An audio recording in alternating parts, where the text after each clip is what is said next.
हरियाणा में 5 अक्टूबर को विधानसभा चुनाव होने वाले हैं, जिसे लेकर पार्टियों की गुना भाग जारी है कि किस तरह सत्ता की चाबी हासिल की जा सके।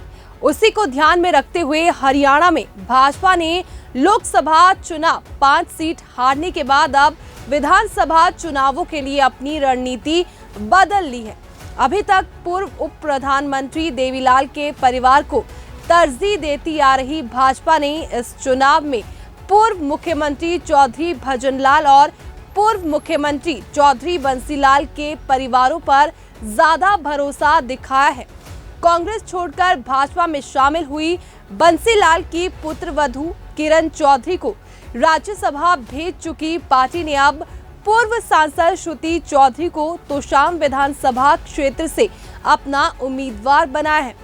इसी तरह स्वर्गीय भजनलाल के पौत्र भव्य बिश्नोई को न केवल आदमपुर और भतीजे दुड़ाराम बिश्नोई को फतेहाबाद से दोबारा चुनावी रण में उतारा, बल्कि कुलदीप बिश्नोई के नजदीकियों में शामिल रणधीर पनिहार को नलवा, मनमोहन भड़ाना को समालखा और रणबीर गंगवा को बरवाला से टिकट दिया है। इसके उलट रानिया से दावेदार देवीलाल के पुत्र रंजीत चौटाला का टिकट काट दिया गया है।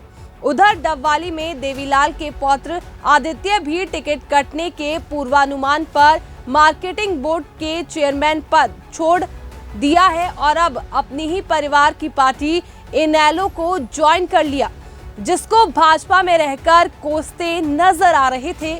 बहुमत से चूंकि भाजपा को मिली थी चौटाला परिवार की संजीवनी, तब जाकर बनी थी सरकार। वर्ष 2019 के विधानसभा चुनाव के बाद बहुमत के जादुई आंकड़े से चूंकि भाजपा की सरकार बनवाने में चौटाला परिवार ने अहम भूमिका निभाई थी। रानिया से निर्दलीय विधायक बने रंजीत सिंह चौटाला ने न केवल सबसे पहले अपना समर्थन भाजपा को दिया, बल्कि 5 अन्य निर्दलीय विधायकों को भी अपने साथ लाकर सरकार गठन का रास्ता साफ कर दिया। इसके अलावा दुष्यंत चौटाला की जननायक जनता पार्टी से गठबंधन में अहम भूमिका निभाई। भाजपा ने रंजीत चौटाला को कैबिनेट मंत्री तो बनाया ही, लोकसभा चुनाव में भी कुलदीप बिश्नोई की दावेदारी को दरकिनार कर उन्हें प्रत्याशी बना दिया।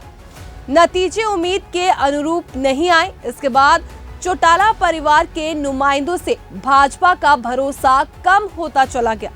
इतना ही नहीं, इस सब के क्यास तो तभी से लगने शुरू हो गए थे जब भाजपा ने सत्ता में सहयोगी दल के रूप में काम कर रही जसपा को सत्ता विहीन कर दिया था और नायब सिंह सैनी के नेतृत्व में नई सरकार का गठन किया था।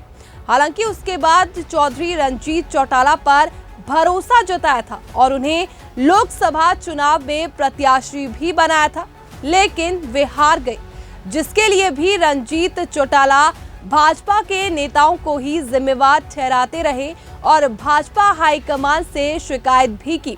लेकिन भाजपा ने उनकी शिकायत को दरकिनार कर विधानसभा चुनावों में उन्हीं को ज्यादा तरजीह दी, जिन पर रंजीत चौटाला अपनी हार का ठिकरा फोड़ रहे थे।